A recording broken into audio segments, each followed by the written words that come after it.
Hello, everybody. I'd like to give a huge shout out to our sponsor, the Transgender Center of the Rockies, a program of Mile High Behavioral Healthcare. They are this season's Authenticity Ambassador, and we thank them for their support. I'd also like to thank our sponsor for this episode, the Mommie Dearest School of Dance and Charm, for being our authenticity advocate. Thank you so much for your support. Welcome to Being You, an SPH Productions presentation. My name is Shane Hodges, licensed professional counselor and author of It's Time to Be You, How to Become Your Most Authentic Self. My guest today is Charles Busch. Charles, thank you so much for being here. Wonderful to see you. I always start the show with a rapid fire Q&A. I take 60 seconds to ask as many questions as I can. So let's see what we get to. Are you ready? Okay. What's your favorite color? Red. Best New York City eatery? Lara Pie. First crush? Terrence Stamp. Do you believe in ghosts? Yes. What is your favorite vacation spot? Um, San Francisco. Okay. Which Sex and the City girl are you? Carrie. What is your preference, hot or cold weather? Cold. Favorite animal? Dog. And a movie that makes you laugh? Make Mine Mink. Right. All right. Let's see. I think we got through 8. So That's all? well done. I know, right? It feels like a lot. I failed miserably. Oh, no, not at all. Well, let's start off by talking a little bit about what you do. And I want to make sure that I cover it all. You are an actor, a playwright, a director, an author, a cabaret performer, and a drag legend. Did I miss anything? You pretty much nailed it. Yeah. And as I've done my research, it looks like within each of those categories, there are multiple projects you have been involved in over the years. Yeah, no, I really have had a rather kaleidoscopic creative life. Mm-hmm. Now, if I was looking at it correctly, I saw your first play you wrote in 1975.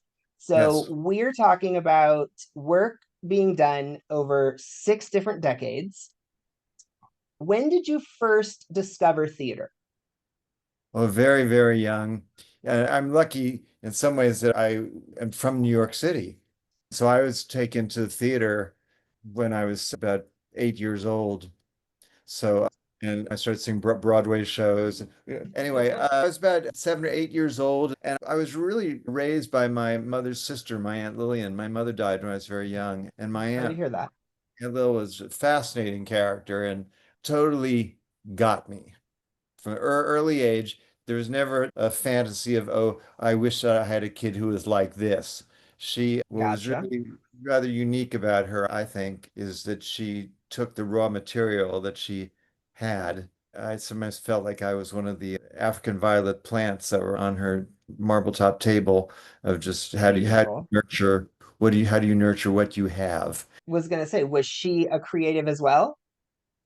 Not really. She sewed and stuff, but no, she was a great project manager, as we call it today. And so Gotcha. I think she took great joy in just getting involved in every single thing that I had going on. And I've been really lucky that way throughout my entire life, to be quite honest. I have had a series of relationships with people to this very day. They're all people who have enormous powers of concentration, have Mm. a glee in problem solving, and they've sort of hooked on to me. I've got a lot of kind of creative ideas, and Mm-hmm. together they've kind of helped me bring everything to fruition that I don't think I could have done without them. So it's Nice. Well, again, I mentioned you wrote your first play in 1975. What do you remember about the first play you wrote? there's so many different things, which was the first play or what. The Actually, first, that play I was at Northwestern, and I Mm-hmm. was a theater major, but this early 70s, and the world was not ready for, at that point, a rather girly, androgynous boy. And I did, got accepted there. Not there wasn't an audition to get into Mm-hmm. Northwestern, but I got into the theater department, and I was never cast in a play. And frankly, I think that you should have most people, with ambitions to be an actor would have a list, I would think, a list of great roles that they dream of playing someday. Mm-hmm. And I couldn't think of any. There were no roles that were really right for me. This was before Yeah. Short Song Trilogy and Angels in America. It's lovely to say that I think I've contributed to the repertoire of roles that a young person might think, oh, I'd like Mm-hmm. to play one of those parts that Charles Busch wrote for himself. But yeah, at the time there wasn't anything, and I was very discouraged, but I began to write, and the first play I wrote was a one-act play for me to perform with my college roommate, where we played a Siamese twin showgirls in a freak show. A friend of mine ran a film series called Midnight Madness on campus, where he would show like Warhol films and John Waters movies. Mm-hmm. I think he lost the rights to some movie and said, "Well, why don't you do your play in the big campus auditorium, and I'll give you the fee that we would have spent on the rental of this movie." And so we were actually could really do the play, and Mm-hmm. that was quite spectacular moment for me, to be honest. It was the I can first time imagine. I wrote the play, I starred in it, I directed it as such. Later, I found out from people who were there that night that it was a bit of a watershed experience for them as well, just to see Nice. somebody, this is 1970, well, 75, 76, Mm-hmm. getting up there doing this, playing this female character that he's just created, and it's sort of outrageous, and they hadn't seen that before. How does it feel to receive that type of feedback? It was thrilling. It's just wonderful because you think you're slightly insane up till then, that this fantasy that you have is Mm-hmm. is it legitimate somehow? And then when you get some kind of what's the word I'm thinking of, Accolade or acknowledgement? or just people telling you that what you're doing, that that this is worth seeing, and you're getting laughter, getting Mm-hmm. laughs. Yeah, it's just Nice. fantastic. And it's enough, just a little bit of encouragement goes a Hey, long sometimes way. that's what we need. All you need is a little bit of encouragement. Exactly. But then when you Well, get a big chunk of it, whoa. I was going to say, over the years, you have done, if I again did my research correctly, plays, musicals, television, and movies. Yeah. What are the most noteworthy differences between those different genres, and or which ones do you prefer? The big difference is just the amount of sort of show business involved. The bulk of my career has been in theater, and it's an eccentric career. I almost don't think I'm really in show business, because the, most of the plays I've done have been were written for a group of friends to perform, Yeah. that my friend Carl Andrus, or before that, Ken Elliott, directed. And we've been able to find producers or theaters that just let us be. And then they just accept it and go with Creative it. freedom. But creative freedom. When you start moving into something like television, oh, it's just there are all sorts of vice presidents, and everybody's got an opinion. Uh, And you have to play a very savvy game of, let's see, well, I'll mm, give in on those small points so they don't think that I'm intransigent, so that I can hold on to the big point. Then in film, basically, I've almost worked in a way in film that was the same as theater. I've worked in mm, small indie film. Two of my plays were adapted, or I adapted into films, Psycho Beach Party mhm. and Die Mommy Die, but they were really produced in a way like an off-Broadway play. I Okay. wasn't given notes on, and things had to be changed or edited out or anything. But I think if I was going to be working in a big commercial movie, oh, there'd be long periods of development, and Right. and I've never actually done that, and I don't think I would like that. Yeah. And with your two movies, so they were plays that you wrote that became movies. And did you direct and act in both of those? I did not direct either of them. No, no. Okay. I've directed a couple small indie films after that. And Okay. but those movies, first movie was directed, Psycho Beach Party was directed by a fellow named Bob King, and Die Mommy Die was directed by a fellow named Mark Rucker.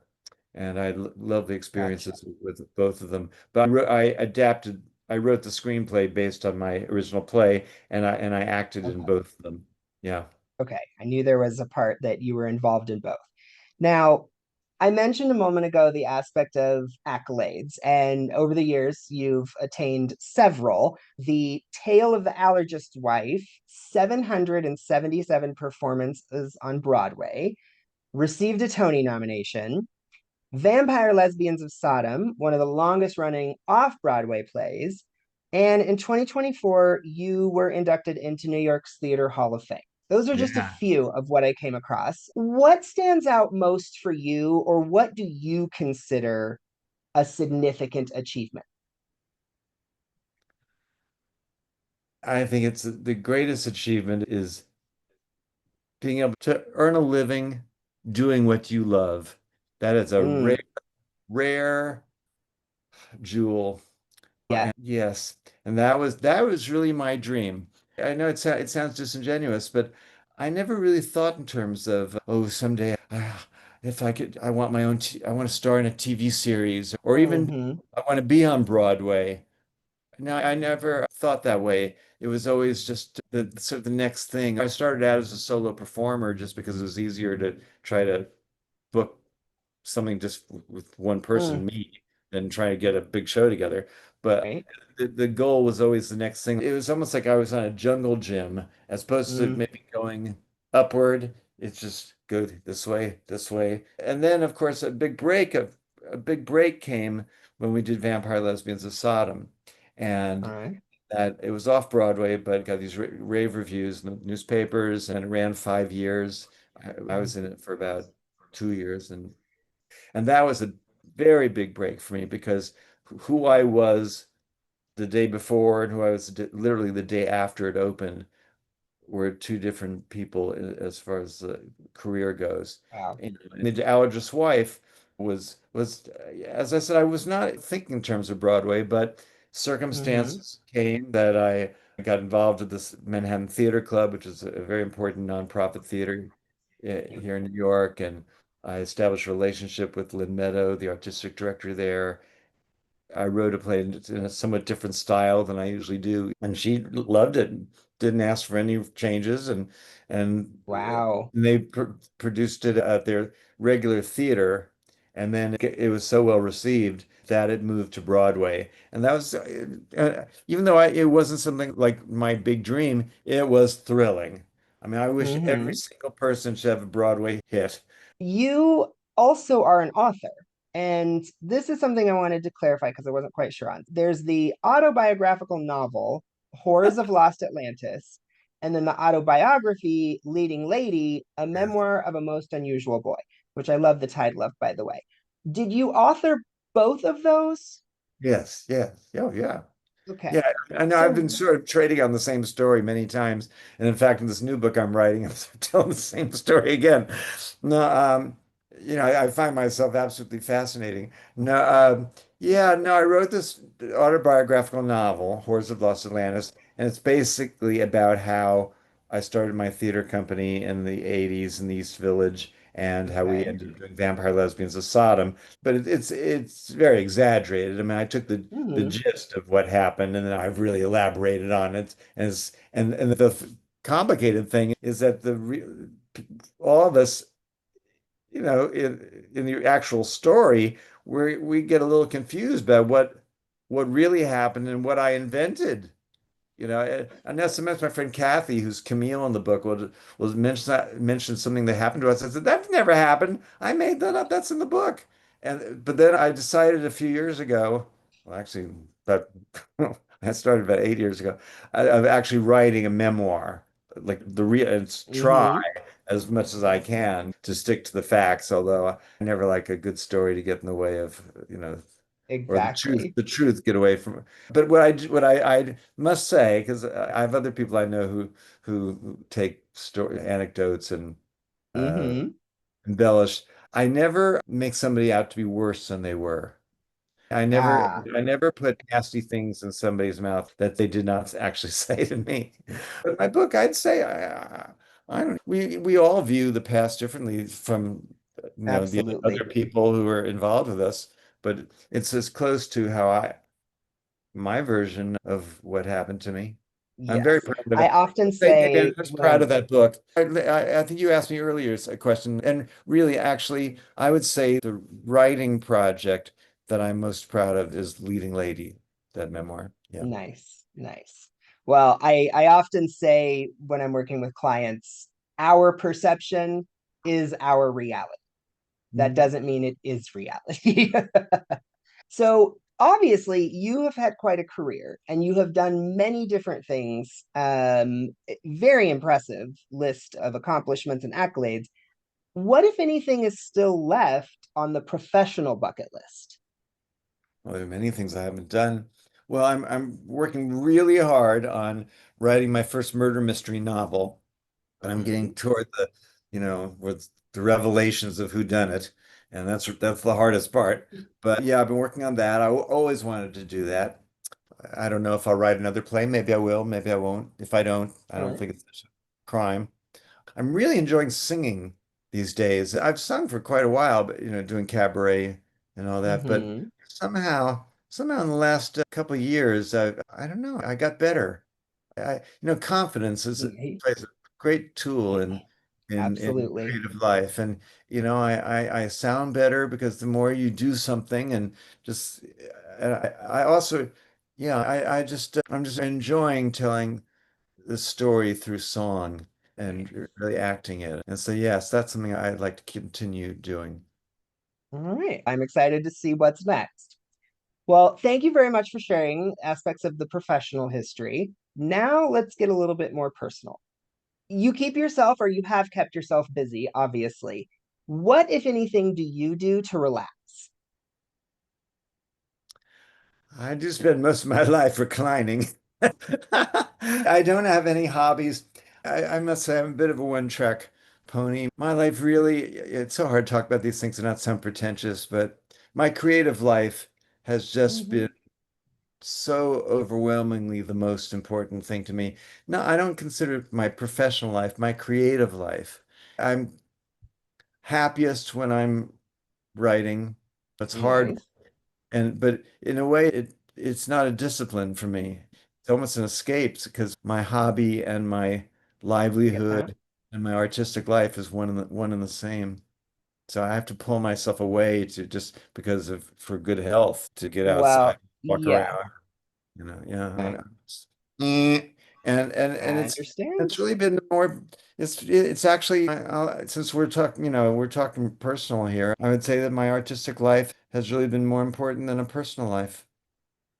I've never made a decision in life that was based on because I fell in love and was gonna move to another Mm-hmm. city because that's where the guy was or no, Mm-hmm.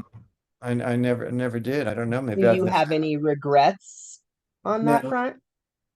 no. I had a long relationship for about 23 years. We're still friends. But even there, I'd say my artistic life was by far the most important.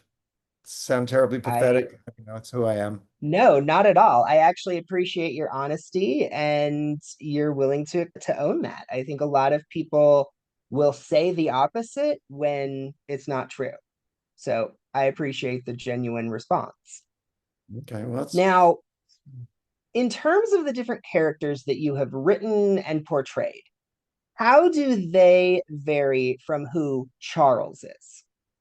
well, I've played a variety. I've played mostly female characters. Occasionally, I have written myself a male role. Uh, yeah, I'm not one of those people who would say, "Oh, who I am off stage is totally different from my onstage persona." They're totally different. Hmm.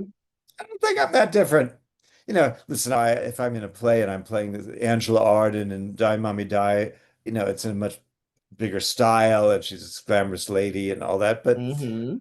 there's core of me in it, and everything you write is autobiographical, even if you don't know it. And later, sometimes I've looked back and thought, oh my gosh, oh, that's, you know, Uh-huh. that's really my story, but told again. Mm-hmm. I read somewhere, and I think it's true that every writer tells has one story to tell, and they just keep telling it over and over in different ways. Hmm. And I think I think I identify with that. Yeah. Interesting. Yeah. Well, I want to ask, you mentioned your age and you mentioned that, back in 75, 76, when you were doing those early plays, certain things were not accepted or normal. How have you seen the landscape evolve in terms of acceptance and openness to different presentations of sex, sexuality, gender, etc.? Oh my gosh. I mean, it's just so vast.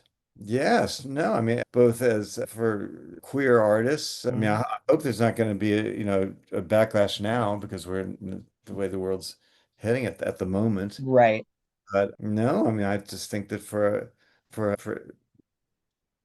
LGBT subject matter, it's so much more accepted than years Hmm. ago. And then as far as drag or men playing men playing female roles, Hmm. it's changed quite a bit. And biggest hit on Broadway is Oh Mary with that Cola Scola wrote, and so Yep. marvelous.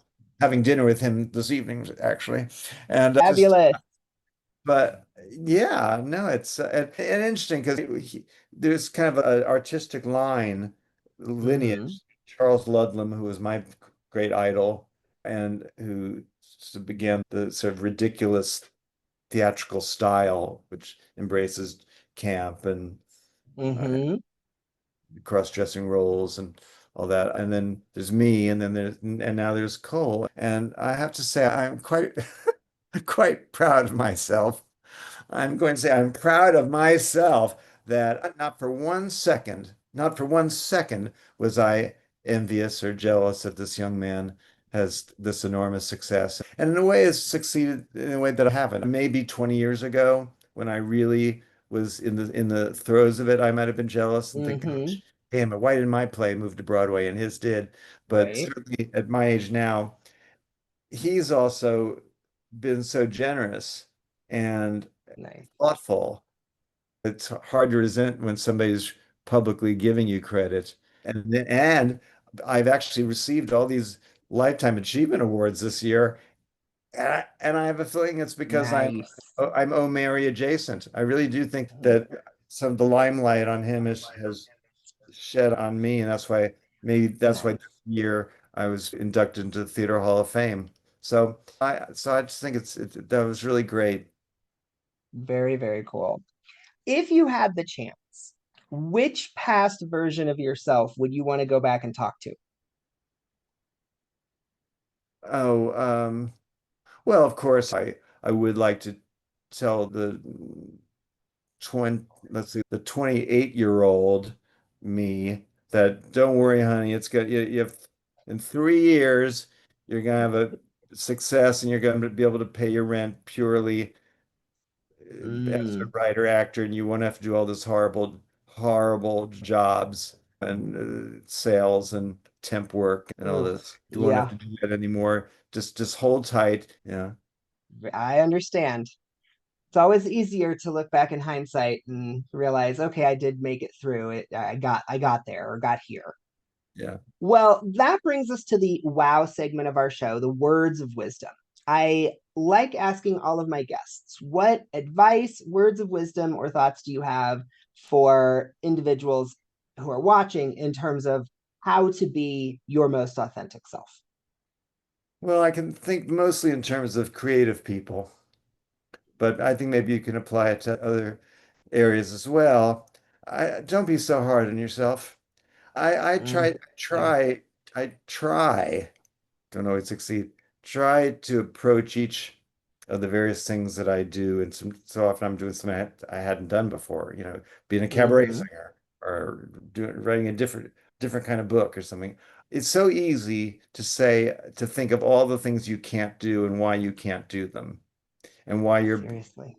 but if you can try to twist it into thinking, what is it that I have to offer?